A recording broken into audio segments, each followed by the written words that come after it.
Finds a place where the soundtrack is usually provided by hammers and saws. A couple of guys and their boss decided to change all that. Sometimes it pays to stir up the dust, to go against the grain, to return to the drawing board for a little reassessment of an old saw concerning what should or should not be allowed at the workplace.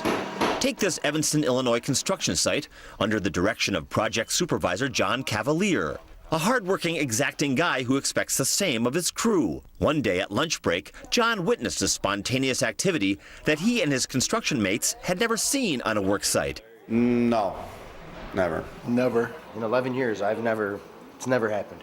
John could have put an end to it, but he did not. And partially because of that, I just enjoy my work, and I enjoy the people that I work with. Well, that kind of statement is music to the boss's ears, and I mean that quite literally.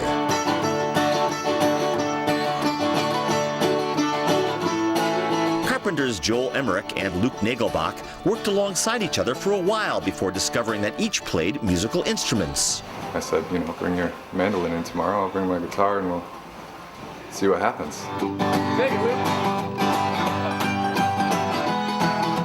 What happened delighted their co-workers, but not before some initial pre-concert jitters. Well, first we were kind of practicing in a room by ourselves, and then we finally came out and decided to play for everybody else, and they were all pretty positive. I mean, other than the, things that come with construction life.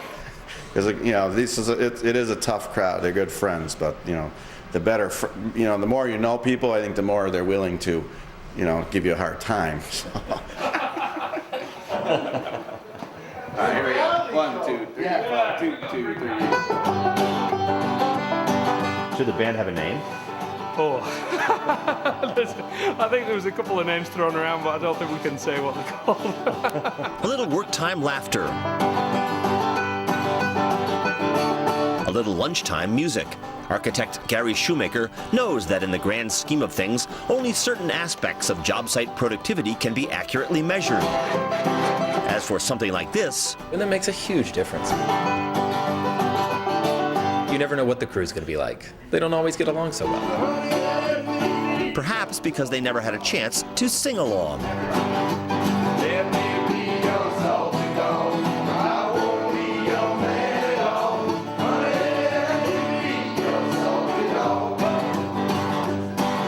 Seems to put everyone in a good mood. I think it's great for morale and something to look forward to.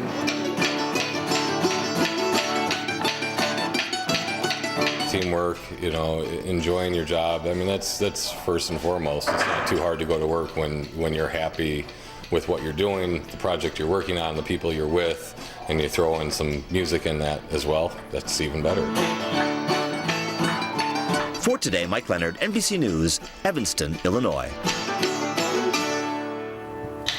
See, I think that's great. You had some issues with it, but I think... I had no issues with it. I thought it was fine that they were playing on a lunch break. You said the house will be completed in 2016. I did not. Just ahead, Ted Williams, the man with the golden voice, answers your email questions. After your local news and weather. You get from under the bus.